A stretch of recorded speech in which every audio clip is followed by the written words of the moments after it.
The person I chose to honor for Black History Month is Gordon Parks. I find him to be not only one of the most fascinating artists of the 20th century, but maybe one of the most fascinating men of the 20th century. He grew up poor in Kansas, was advised to forego college because there weren't going to be any jobs for him anyway, so he was advised to be a train porter or a waiter or something of the sort. He did eventually become a train porter, and through his travels, there was one stop in Chicago where he used the $12 that was in his pocket to buy a used camera at a pawn shop, and he taught himself how to take photos. From there, things just exploded, and what I find real fascinating about him is that he's very human, and he really identified with people, with poverty, with race. There were a lot of things that he addressed in his work. Probably his biggest break was when he was able to get a job with Life magazine. And he would do these journalistic series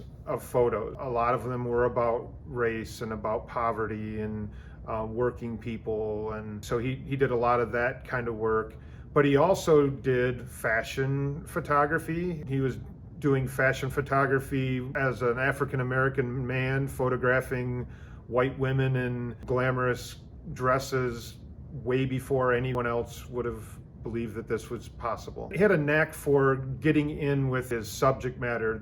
He has a famous series where he lived with a family in Harlem. The boy was in a gang, and he followed and became friends, and then stuck with him long after the photo series was done. Besides photography, he was a composer of music. He taught himself and became a very good writer and poet, and he actually thinks his poetry, if he only could work in one genre, that would be what he would want to do the most. He became a filmmaker. He was the first African American to direct a film, a big Hollywood studio film back in the 60s. Quite often with his films, he would do the screenplay. He was the producer. He was conducted the music or scored the music. So really a Renaissance man, even though his little joke was that he didn't know how to spell Renaissance, but that's exactly what he was.